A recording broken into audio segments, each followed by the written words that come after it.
America എന്ത് തീരുമാനമെടുത്താലും ആ തീരുമാനത്തിനോടൊപ്പം ചേർന്ന് നിൽക്കുന്നവരായിരുന്നു യൂറോപ്യൻ രാജ്യങ്ങൾ. അങ്ങനെ ഇരിക്കെയാണ് ഡൊണാൾഡ് ട്രംപ് തൻ്റെ ആദ്യ ടേമിൽ അമേരിക്കൻ പ്രസിഡൻ്റ് ആകുന്നത്. അന്ന് അദ്ദേഹം മുന്നോട്ട് വെച്ച ഒരു ആശയമായിരുന്നു ഗ്രീൻലാൻഡിനെ ഞങ്ങൾക്ക് സ്വന്തമാക്കണം. ഗ്രീൻലാൻഡിനെ എങ്ങനെ സ്വന്തമാക്കാം എന്നുള്ള ഒരു പ്രപ്പോസലും അദ്ദേഹം മുന്നോട്ട് വയ്ക്കുകയുണ്ടായി. പണം കൊടുത്ത് നമുക്ക് ഗ്രീൻലാൻഡിനെ വാങ്ങാം. എന്നാൽ ആ ആവശ്യം ഗ്രീൻലാൻഡും ഡെൻമാർക്കും നിരസിക്കുകയാണ് ഉണ്ടായത്. രണ്ടാമത്തെ ടേമിലും ഡൊണാൾഡ് ട്രംപ് അമേരിക്കൻ പ്രസിഡൻ്റ് ആകുമ്പോൾ അതേ ആവശ്യം പിന്നെയും ഉന്നയിക്കുകയായിരുന്നു. എന്നാൽ അപ്പോഴും ഡെൻമാർക്ക് ആ ആവശ്യം നിരസിക്കുകയുണ്ടായി. ഇതിനെതിരെ ഡൊണാൾഡ് ട്രംപ് ഡെൻമാർക്കിന് നേരെ അധിക താരിഫ് ചുമത്തുകയുണ്ടായി. അതിനുശേഷം ഒരു ഭീഷണിയും അവിടെ മുഴക്കി. വേണ്ടി വന്നാൽ സൈനിക നടപടി സ്വീകരിച്ചുകൊണ്ട് ഞങ്ങൾ ഗ്രീൻലാൻഡിനെ സ്വന്തമാക്കും. എന്നാൽ അവിടെ ഡെൻമാർക്കിനെ പിന്തുണച്ചുകൊണ്ട് ധാരാളം യൂറോപ്യൻ രാജ്യങ്ങൾ മുന്നോട്ട് വരുന്നത് നമുക്ക് കാണാൻ സാധിക്കും. ആ സമയത്ത് ഡൊണാൾഡ് ട്രംപ് ആ യൂറോപ്യൻ രാജ്യങ്ങൾക്ക് നേരെയും അധിക താരിഫ് ചുമത്തുന്നതും നമുക്ക് കാണാൻ സാധിക്കും. ഇങ്ങനെ ഇരിക്കെയാണ് 2026 സ്വിറ്റ്സർലൻഡിൻ്റെ ഡാവോസിൽ വെച്ച് വേൾഡ് എക്കോണമിക് ഫോറത്തിൻ്റെ ഒരു മീറ്റിംഗ് നടക്കുകയുണ്ടായത്. ആ സമയത്ത് അമേരിക്കയ്ക്ക് വേണ്ടി അവിടെ സംസാരിച്ചത് ഡൊണാൾഡ് ട്രംപ് ആയിരുന്നു. ലോകരാജ്യങ്ങളെ ഞെട്ടിച്ചുകൊണ്ട് അദ്ദേഹം ഒരു കാര്യം അവിടെ പറയുകയുണ്ടായി: ഗ്രീൻലാൻഡിൽ ഞങ്ങൾ സൈനിക നടപടി സ്വീകരിക്കില്ല. മാത്രവുമല്ല, ഇതുമായി ബന്ധപ്പെട്ട് സോഷ്യൽ മീഡിയയിൽ അദ്ദേഹം ഒരു കുറിപ്പും കുറിക്കുകയുണ്ടായി. ഫെബ്രുവരി 1 മുതൽ യൂറോപ്യൻ രാജ്യങ്ങളുടെ മേൽ ഞങ്ങൾ ചുമത്താൻ വേണ്ടിയിരുന്ന അധിക താരിഫ് പിൻവലിക്കുകയാണ്. ഇങ്ങനെ മുന്നോട്ട് വെച്ച കാല് അമേരിക്കൻ പ്രസിഡൻറ്റ് പിന്നോട്ട് വലിക്കാനുണ്ടായ കാരണം എന്താണ്? ഭൂരിഭാഗം ആൾക്കാരും പറയുന്നത് യൂറോപ്യൻ യൂണിയൻ എടുത്ത കടുത്ത നടപടികളാണ്. എന്തൊക്കെയാണ് ആ കടുത്ത നടപടികൾ? ഇന്നത്തെ വീഡിയോയിൽ നമുക്ക് അതിനെക്കുറിച്ചൊന്ന് മനസ്സിലാക്കാൻ ശ്രമിക്കാം. അതിൽ ആദ്യത്തേത് ഒരു സ്ട്രാറ്റജിക്കൽ മൂവായിരുന്നു. ഗ്രീൻലാൻഡിനെ എന്തിന് അമേരിക്ക സ്വന്തമാക്കണം? അതിന് ഡൊണാൾഡ് ട്രംപ് പറഞ്ഞ പ്രധാനപ്പെട്ട കാര്യം ഇതായിരുന്നു: ഗ്രീൻലാൻഡിൽ സുരക്ഷ വളരെ കുറവാണ്. വളരെ സ്ട്രാറ്റജിക്കൽ പൊസിഷനിലാണ് ഗ്രീൻലാൻഡ് സ്ഥിതി ചെയ്യുന്നത്. അവിടെ റഷ്യയോ ചൈനയോ കടന്നു കയറിക്കഴിഞ്ഞാൽ അത് അമേരിക്കയ്ക്ക് വലിയൊരു ഭീഷണിയാകും എന്നുള്ളതാണ്. അപ്പോൾ ആ ഒരു കാര്യം നിരത്തിക്കൊണ്ട് തന്നെ അവിടുത്തെ സുരക്ഷ ആദ്യം ഡെൻമാർക്ക് കുറച്ചും കൂടെ ശക്തിപ്പെടുത്തുന്നത് കാണാൻ സാധിക്കും.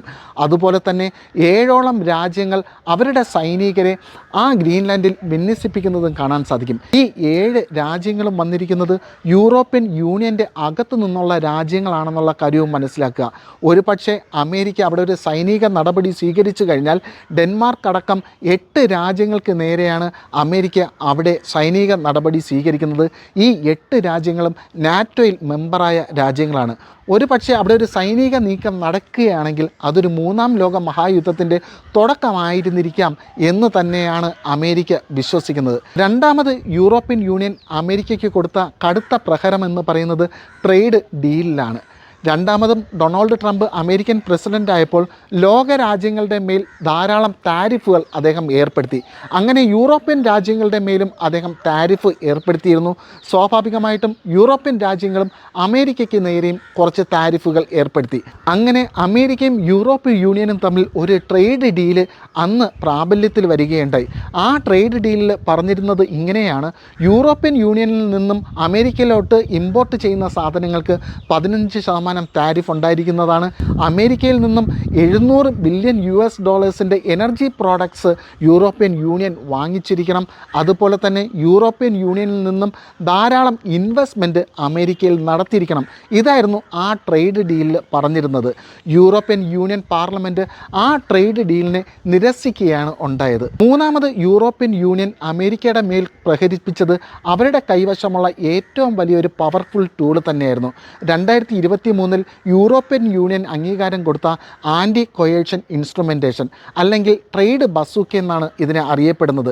യൂറോപ്യൻ യൂണിയൻ്റെ മേലിൽ ഏതെങ്കിലും ഒരു രാജ്യം ഒരു സമ്മർദ്ദം ചെലുത്തിക്കഴിഞ്ഞാൽ അവിടെ ട്രേഡ് ഡീല് അവസാനിപ്പിക്കുകയോ അല്ലെങ്കിൽ ആ രാജ്യത്തിന് നേരെ വലിയൊരു സമ്മർദ്ദം ചെലുത്തുകയോ ചെയ്യുന്ന ഒരു പ്രക്രിയയ്ക്ക് പറയുന്ന പേരാണ് ട്രേഡ് ബസൂക്ക. ഒരു പക്ഷേ യൂറോപ്യൻ യൂണിയൻ അമേരിക്കയുടെ മേൽ ട്രേഡ് ബസൂക്ക പ്രഖ്യാപിച്ചു കഴിഞ്ഞാൽ അത് അമേരിക്കയുടെയും യൂറോപ്യൻ യൂണിയൻ്റെയും 2.3 ട്രില്യൺ ട്രേഡിനെയാണ് ബാധിക്കുന്നത് എന്നുള്ളതും കൂടെ മനസ്സിലാക്കുക. വേണ്ടി വന്നാൽ ഞങ്ങൾ ട്രേഡ് ബസൂക്ക അമേരിക്കയുടെ മേൽ പ്രഖ്യാപിക്കുമെന്ന് ഫ്രഞ്ച് പ്രസിഡൻ്റായിരിക്കുന്ന ഇമ്മാനുവൽ മാക്രോണും പ്രഖ്യാപിക്കുകയുണ്ടായി.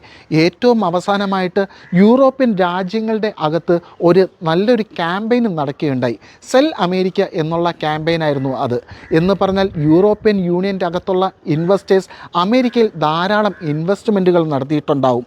ധാരാളം ഇൻവെസ്റ്റ്മെൻറ്റ് നടത്തിയിട്ടുണ്ടാകുക അമേരിക്കൻ കമ്പനികളിലും അതേപോലെ തന്നെ അമേരിക്കയുടെ ബാങ്ക് ട്രഷറികളിലായിരിക്കും. ആ ഇൻവെസ്റ്റ്മെൻറ്റിനെയെല്ലാം സെല്ല് ചെയ്യുക എന്നുള്ളൊരു ക്യാമ്പയിനാണ് അവിടെ നടത്തുകയുണ്ടായി. സ്വാഭാവികമായിട്ടും ആ ക്യാമ്പയിൻ വിജയിച്ചു കഴിഞ്ഞാൽ അമേരിക്കയുടെ ഡോളറിൻ്റെ മൂല്യം ഗണ്യമായി ഇടിയുമെന്നുള്ളതിൽ യാതൊരു സംശയവുമില്ല. ഇത്രയും കടുത്ത നടപടികളാണ് യൂറോപ്യൻ യൂണിയൻ അമേരിക്കയുടെ മേൽ നടത്തിയത്. അതുകൊണ്ട് തന്നെയാണ് ഡൊണാൾഡ് ട്രംപ് തൻ്റെ ആവശ്യത്തിൽ നിന്നും പിന്നോക്കം പോയത് എന്നുള്ളതും കൂടെ മനസ്സിലാക്കുക. എന്നാലും ഡൊണാൾഡ് ട്രംപിനെ അനുകൂലിക്കുന്നവർ പറയുന്നത് ഇങ്ങനെയാണ്: അവിടെ ഡൊണാൾഡ് ട്രംപ് തോറ്റു മടങ്ങിയതൊന്നുമല്ല, പകരം നാറ്റോയുമായിട്ട് അദ്ദേഹം ഒരു ഫ്രെയിം വർക്ക് സ്ഥാപിച്ചിട്ടുണ്ട്. അങ്ങനെ ഗ്രീൻലാൻഡിന് അവിടെ ഒരു സൈനിക നടപടി ഇല്ലാതെ തന്നെ ഗ്രീൻലാൻഡിൽ അമേരിക്കയ്ക്ക് ആധിപത്യം ഉറപ്പിക്കാൻ കഴിഞ്ഞിട്ടുണ്ട് എന്നുള്ളതാണ് ഡൊണാൾഡ് ട്രംപിനെ അനുകൂലിക്കുന്നവർ പറയുന്നത്.